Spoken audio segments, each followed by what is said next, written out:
अस्सलाम वालेकुम dear students. उम्मीद करता हूँ कि आप सब लोग खैरियत से होंगे।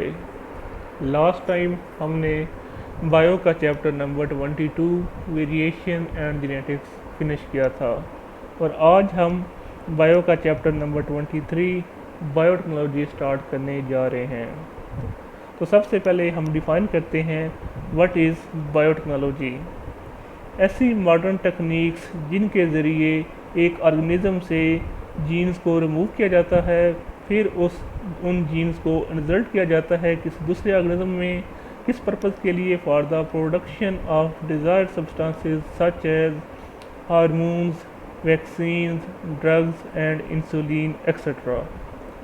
ज़्यादा लंबा से पहले की बात नहीं है जब डायबिटिक्स जो थे वो अपने सर्वाइवल के लिए डेड एनिमल्स से इंसुलिन हासिल करते थे, लेकिन आजकल जो डायबिटिक्स हैं वो इंसुलिन हासिल करते हैं as a product of biotechnology.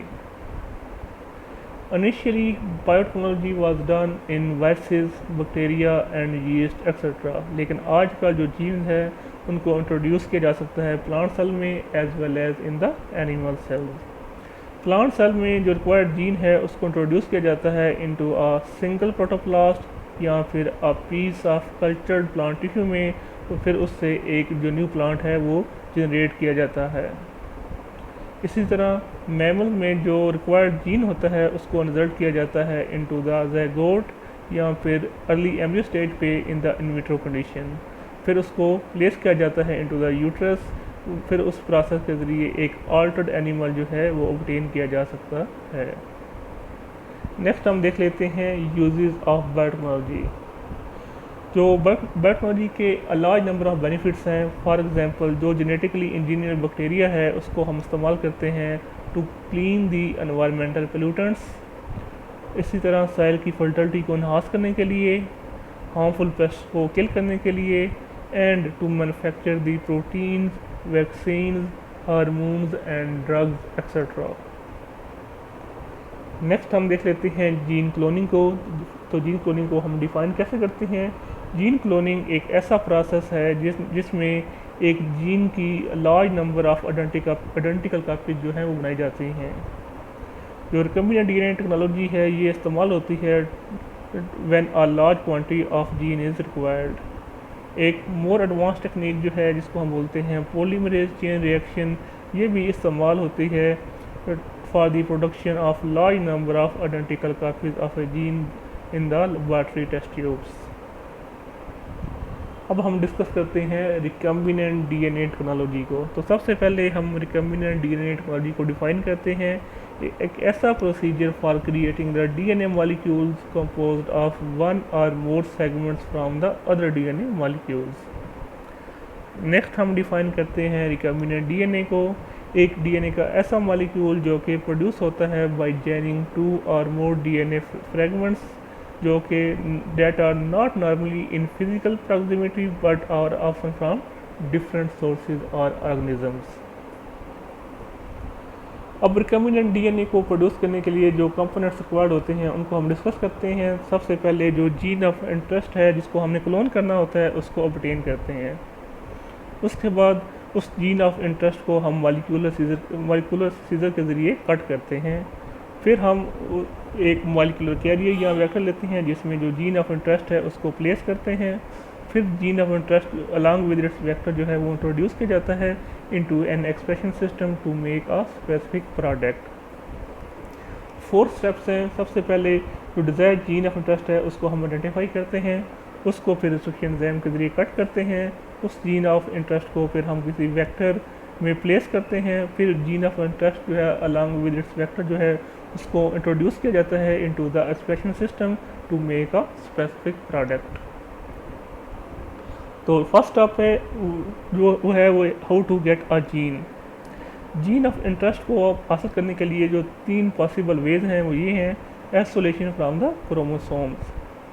Chromosome से जीन्स को आइसोलेट किया जा सकता है अगर हम उन क्रोमोसोम्स की जो जीन्स की जो फ्लैकिंग साइट होती है उनको रिस्ट्रिक्शन एंजाइम के ज़रिए कट कर दें।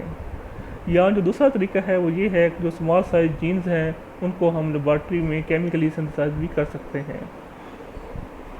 और जो थर्ड वे है वो है रिवर्स ट्रांसक्रिप्शन। रिवर्स ट्रांसक्रिप्शन में क्या होता है, जो जीन ऑफ इंटरेस्ट है उसको हम सिंथेसाइज करते हैं in the laboratory from the messenger RNA by using an enzyme known as reverse transcriptase. जो डीएनए मॉलिक्यूल इस प्रोसेस के जरिए बनता है उसको हम बोलते हैं कम्प्लीमेंट्री डीएनए, और इस फिनोमेना को हम बोलते हैं या प्रोसेस को हम बोलते हैं रिवर्स ट्रांसक्रिप्शन।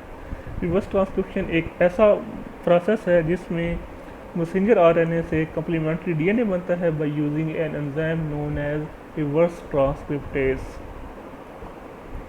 नेक्स्ट जो स्टेप है वो है मॉलिक्यूलर सीजर, जिनको हम बोलते हैं रिस्ट्रिक्शन एंजाइम्स और रिस्ट्रिक्शन एंडोन्यूक्लिएजेस। सबसे पहले हम रिस्ट्रिक्शन एंजाइम्स को डिफाइन करते हैं। Restriction enzymes are the nucleases which cleave the double stranded DNA where the DNA molecule contain a particular short sequence of nucleotide known as restriction site. अब restriction sites को हम define करते हैं। The basic site eight which a restriction enzyme makes a cut is known as restriction site। ये जो restriction enzymes हैं ये जो हैं ज़्यादातर जो हैं बैक्टीरिया के अंदर नेचुरली प्रेजेंट होते हैं, और ये किस लिए प्रेजेंट होते हैं, ताकि वो वायरसेस के अगेंस्ट अपनी प्रोटेक्शन कर सकें। ऐसे एंजाइम जो हैं वो बैक्टीरिया क्रोमोसोम को नुकसान नहीं पहुँचाते हैं, लेकिन जो वायरसेस की ग्रोथ है उसको रिस्ट्रिक्ट करते हैं। तो इसलिए हम इनको रिस्ट्रिक्शन एंजाइम्स कहते हैं, क्योंकि ये वायरसेस की ग्रोथ को रिस्ट्रिक्ट करते हैं। क्योंकि ये एंजाइम बैक्टीरिया के इनसाइड पाए जाते हैं, तो इसलिए हम इनको कहते हैं रिस्ट्रिक्शन एंडोन्यूक्लिएजेस। नेक्स्ट हम देखते हैं रिस्ट्रिक्शन एंजाइम्स की डिस्कवरी को। एक साइंटिस्ट है हैमिल्टन और स्मिथ, इसने 1970 में जॉन हॉपकिंस यूनिवर्सिटी में जो सबसे पहले जो रिस्ट्रिक्शन एंजाइम है उसको डिस्कवर किया था, और उसके बाद अब तक मोर देन 400 रिस्ट्रिक्शन एंजाइम जो हैं वो डिस्कवर हो चुके हैं, लेकिन उनमें से जस्ट 20 काइंड्स के जो रिस्ट्रिक्शन एंजाइम्स हैं वो इस्तेमाल हो रहे हैं in the recombinant DNA technology के अंदर। रिस्ट्रिक्शन एंजाइम्स हमेशा हम पैलिंड्रोम सीक्वेंस के ऊपर कट करते हैं। अब पैलिंड्रोम सीक्वेंस क्या है? न्यूक्लिक एसिड में डीएनए का ऐसा सेगमेंट जिसमें जो सीक्वेंस ऑफ बेसिस होती हैं कम्प्लीमेंट्री स्ट्रैंड्स के ऊपर वो सेम रीड की जाती हैं from the central point of symmetry. इस फिगर में हम देख रहे हैं, अगर हम देखेंगे तो सेंट्रल पॉइंट ऑफ सिमेट्री जो है 2 स्ट्रैंड में जो आपको दिखाया गया है वो है ANT। अगर उससे हम अपोजिट साइड पर रीड करें AG और दूसरे स्ट्रैंड को भी अपोजिट साइड से रीड करें तो वो सेम रीड किया जाता है। या हम इसको इस तरह भी डिफाइन करते हैं, one strand is identical to the other when read in opposite direction. Restriction enzyme जो हैं ये 2 टाइप्स के एंड्स प्रोड्यूस करते हैं, sticky ends as well as blunt end. अब स्टिकी एंड्स किसे कहते हैं? The single stranded end of DNA molecule produced by certain restriction enzyme capable of re-annealing with a complementary sequence in another such strand is called sticky end। EcoR1 जो कि restriction enzyme है ये एक sticky and produce करता है। अब next जो types के एंड प्रोड्यूस करते हैं रिस्ट्रिक्शन एंजाइम वो है blunt end of DNA molecules in which all the terminal bases are paired are called blunt ends. HIN2 जो एंजाइम है ये ब्लंट एंड जो है वो प्रोड्यूस करता है। इस फिगर में आप देख रहे हैं स्टिकी एंड्स भी as well as blunt end भी। आपकी फिगर की जो आप जो फिगर देख रहे हैं उसकी जो लेफ़्ट साइड पे आपको स्टिकी एंड नज़र आ रहे हैं। इस स्टिकी एंड में ये कैपेबिलिटी होती है कि वो किसी दूसरे डीएनए के जो एंड्स होते हैं उनके साथ रीअनील कर सकें। इसी तरह आप देख रहे हैं जो दूसरी फिगर जो राइट साइड पे देख रहे हैं जो कि HIN2 जो है वो ब्लंट एंड प्रोड्यूस करता है। इसमें आप देख रहे हैं कि जो तमाम की तमाम टर्मिनल बेसिस हैं वो आपस वो पेयर्ड हैं, जबकि स्टिकी एंड में वो उसकी जो टर्मिनल बेसिस हैं वो पेयर्ड नहीं है, बल्कि उनमें ये कैपेबिलिटी है कि वो दूसरे स्ट्रैंड की कम्प्लीमेंट्री सीक्वेंस के साथ दोबारा से रीअनील हो सकें। नेक्स्ट जो स्टेप है वो है मॉलिक्यूलर कैरियर या फिर वेक्टर का। एक वेक्टर जो है वो प्लाज्मिड भी हो सकता है या फेज भी हो सकता है, जिसमें एक जीन ऑफ इंटरेस्ट जो है वो इंसर्ट किया जाता है for the introduction into the bacterial or other host cell for the gene cloning or study of gene expression. इसको हम बोलते हैं वेक्टर या कैरियर। वेक्टर का काम ऐसा ही है जिस तरह एक गाड़ी का काम है, एक टैक्सी का काम है कि वो एक पर्सन को एक जगह से लेकर दूसरी जगह छोड़ आए।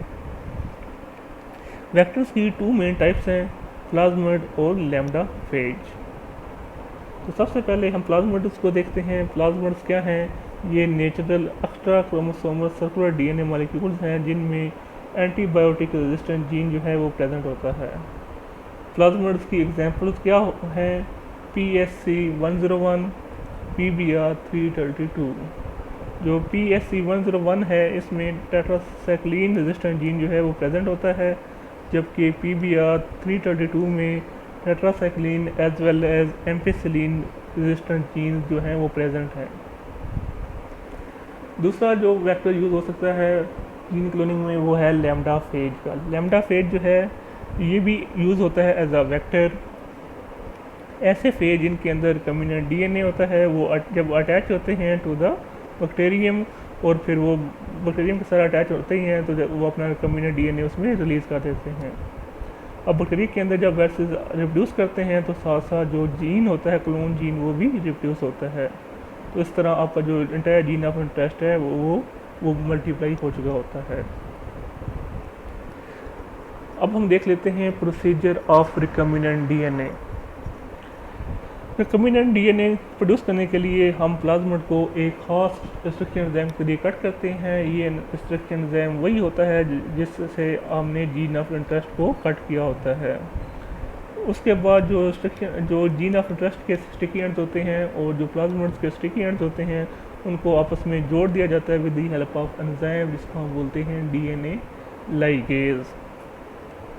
जब ये two different pieces of DNA, एक प्लाज्मिड का और एक जीन ऑफ इंटरेस्ट का, ये इकट्ठे कर दिए जाते हैं तो इसको या इकट्ठे जोड़ दिए जाते हैं तो उसको हम फिर क्या बोलते हैं?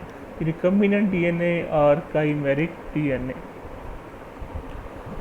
इस फिगर में हम देख रहे हैं कि टू टाइप्स के वेक्टर्स जो हैं वो दिखाए गए हैं, प्लाज्मिड भी और लैम्डा फेज भी। प्लाज्मिड जो है ये एक्स्ट्रा सर्कुलर डीएनए है।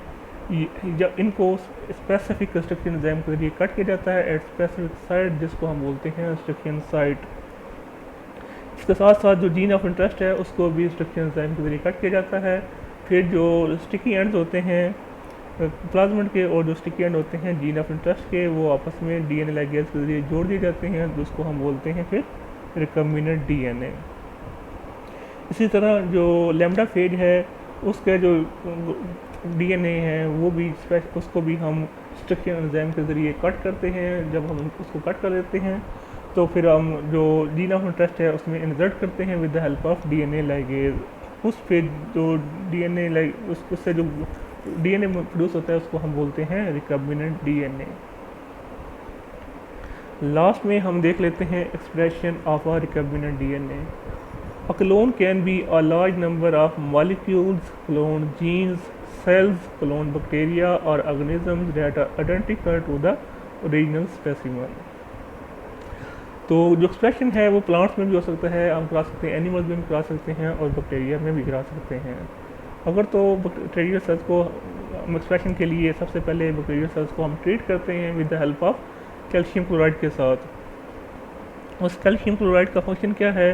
वो बैक्टीरिया की मेम्ब्रेन को मोर परमिएबल बना देता है जिसकी वजह से जो रिकम्बिनेंट डीएनए है वो उसके बैक्टीरिया के अंदर इंसर्ट हो जाता है। उसके बाद बैक्टीरिया सेल जो है वो रिप्रोड्यूस करता है और साथ साथ जो बैक्टीरिया क्लोन है वो भी रिप्रोड्यूस होता रहता है और इस तरह जो उसके में एक जो डिज़ायर्ड प्रोडक्ट होती है वो एक्सप्रेस हो जाती है। इस फिगर में पूरा मैकेनिज़्म आपको दिखाया गया है कि आप देख रहे हैं कि बैक्टीरियम से प्लाज्मिड को ऑब्टेन किया गया है, प्लाज्मिड को फिर रिस्ट्रिक्शन एंजाइम के ज़रिए कट किया गया है। इसी तरह ह्यूमन सेल से जो इंसुलिन का जीन है उसको भी रिस्ट्रिक्शन एंजाइम के ज़रिए कट करके आइसोलेट किया गया है। उसके बाद जो इंसुलिन का जीन ऑफ इंटरेस्ट है उसको प्लाज्मिड में इंसर्ट किया गया है with the help of DNA ligase. तो जो ये जो प्रोड्यूस है अब डीएनए का मॉलिक्यूल इसको हम बोलते हैं रिकम्बिनेंट डीएनए। वो रिकम्बिनेंट डीएनए फिर उसको अगर एक्सप्रेशन हमने कराना है बैक्टीरिया के अंदर तो बैक्टीरिया को पहले हम ट्रीट करते हैं with help of sodium chloride ताकि वो ज़रा परमिएबल हो जाए और रिकम्बिनेंट डीएनए उसके अंदर इंसर्ट हो जाए। वो बैक्टीरिया जब रिप्रोड्यूस करेगा अपने आप को तो साथ साथ जो आपका जो डिज़ायर जीन है वो भी रिप्रोड्यूस होता रहेगा और इस तरह आपकी ढेर सारी कापीज़ जो हैं उस जो आइडेंटिकल कापीज़ हैं वो लार्ज अमाउंट में वो प्रोड्यूस हो चुकी होंगी। और फिर उस फॉर एग्जाम्पल इंसुलिन का जीन है तो कौन सी प्रोडक्ट बना चुका होगा, इंसुलिन प्रोटीन बना चुका होगा। तो उम्मीद है आपको इस लेक्चर की समझ आई होगी। इंशाल्लाह नेक्स्ट लेक्चर में हम जो टॉपिक स्टार्ट करेंगे वो है जीनोमिक लाइब्रेरी, और साथ ही हम पॉलीमरेज चेन रिएक्शन को भी डिस्कस कर लेंगे। तो तब तक के लिए अल्लाह हाफ़िज़।